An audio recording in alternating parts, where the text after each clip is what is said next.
Voilà, on continue notre chapitre aujourd'hui sur les probabilités. Probabilité, c'est le nom du chapitre, et vous avez vu que la dernière fois, on n'a pas du tout parlé de probabilité, on a parlé d'événements.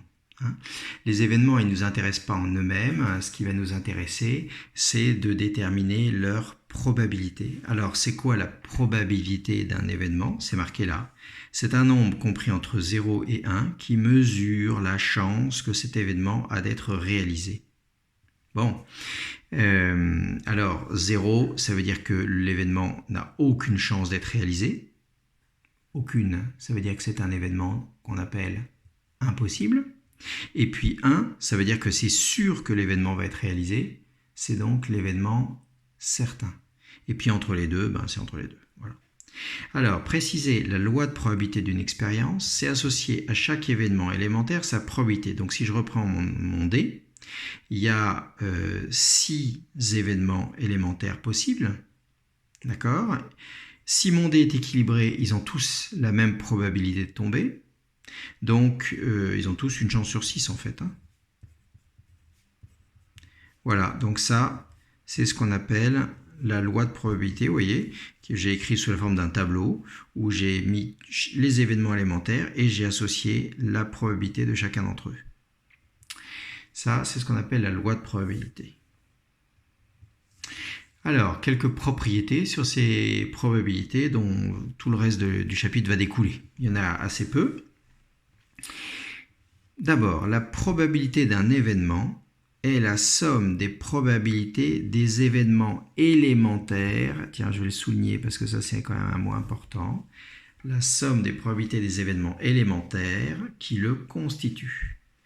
Donc par exemple, si je recycle mon exemple du dé équilibré et puis des événements qu'on avait vus dans le paragraphe précédent, donc grand 1, vous vous rappelez, c'était avoir un nombre...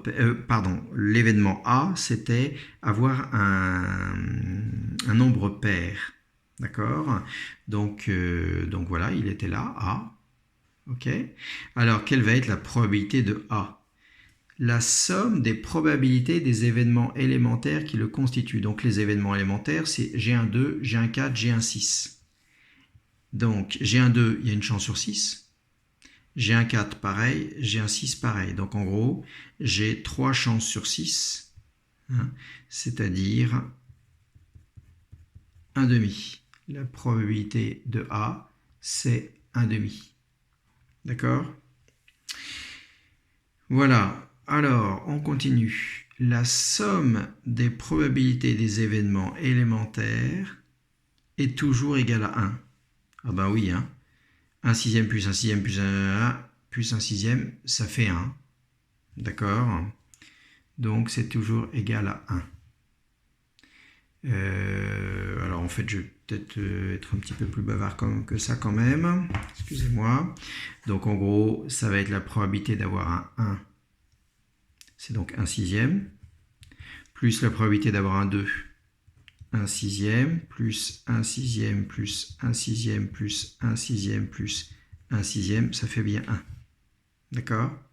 Voilà. Alors, on continue. P de A union B, c'est égal à P de A plus P de... Ouh là là. On aurait bien aimé que ça soit égal à P de A plus P de B, point, c'est tout. Ben non. Non, ça marche pas. Alors, déjà, P de A, ça fait 1,5, on a dit. P de B. Alors, B, il y avait 2 issues. Vous vous rappelez, c'était être un multiple de 3. C'était soit le 3, soit le 6. Donc, sa probabilité, c'est 1 sixième plus 1 sixième. D'accord? Donc, ça va faire un tiers. Enfin, on a intérêt à tout mettre en sixième puisqu'on va devoir faire une addition. Donc, je vais écrire égal 3 sixièmes pour P de A, plus P de B, ça fait donc, on a dit 2 sixièmes, moins P de A inter B. Mais oui, vous comprenez bien que quand je fais la somme, P de A plus P de B, le 6 là, je le compte 2 fois, je le compte une fois dans A et une fois dans B. Ah oui, mais mange à tous les râteliers, le 6. Hein. Donc, en gros, la probabilité de A union B, je vois qu'il y a 1, 2, 3, il y a 4 éléments, ils ont tous la même... Donc ça va faire 4 sixièmes, d'accord, hein. Donc si je compte les 3 sixièmes qui sont là et les 2 sixièmes qui sont là, ça ne me fait pas 4 sixièmes, ça m'en fait 5 parce que lui, je l'ai compté 2 fois. Donc en fait, l'intersection, je suis obligé d'enlever sa probabilité. Donc, je compte probabilité de A plus probabilité de B, mais pour éviter de compter 2 fois ceux qui sont et dans A et dans B, eh ben, il faut que j'enlève P de A inter B. C'est-à-dire ici, c'était la probabilité d'avoir un 6, donc voilà. Et ben ça fait quoi ça? Ça fait 3 sixièmes plus 2 sixièmes, ça fait 5 sixièmes, moins 1 sixième, ça fait 4 sixièmes. D'accord? Ce qui fait donc 2 tiers. Voilà. Alors, P de A bar égale 1 moins P de A. Intéressant. Vous avez vu que A et A bar sont contraires l'un à l'autre. Tout ce qui est dans A n'est pas dans A bar, tout ce qui est dans A bar n'est pas dans A. Donc c'est assez logique que comme la probabilité maximale c'est 1, la probabilité de l'événement certain, la probabilité de oméga, et bien du coup P de A bar plus P de A ça fait toujours 1. Donc en d'autres termes P de A bar égale 1 moins P de A. Donc P de A on a dit que ça faisait 1 demi, pardon c'est là-haut, 1 demi, donc P de A bar c'est 1 moins 1 demi, c'est encore égal à 1 demi. Donc je reprends, P de A c'était 3 sur 6, P de A bar c'est pareil, hein, il y en a 3 sur 6. D'accord ?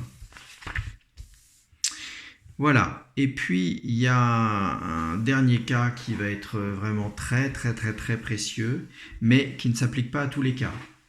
C'est qui s'applique au cas où il y a équiprobabilité, c'est-à-dire que l'ensemble des issues, l'ensemble des événements élémentaires ont la même probabilité. On dit que les issues sont équiprobables. Quand tous les événements élémentaires ont la même probabilité, on dit que les issues sont équiprobables. Alors dans ce cas-là, la probabilité d'un événement, je compte combien il y a d'issues dans l'événement, je compte combien il y a d'issues en tout dans oméga et je fais le rapport. Donc typiquement, A contient 3 événements élémentaires. Et attention, il faut que ce soit des événements élémentaires. Hein. Donc A contient 3 issues, on va dire. Donc P de A, c'est le nombre d'issues de A, 3. Combien il y a d'issues dans oméga? Il y en a 6. Et bien ça fait 1 demi.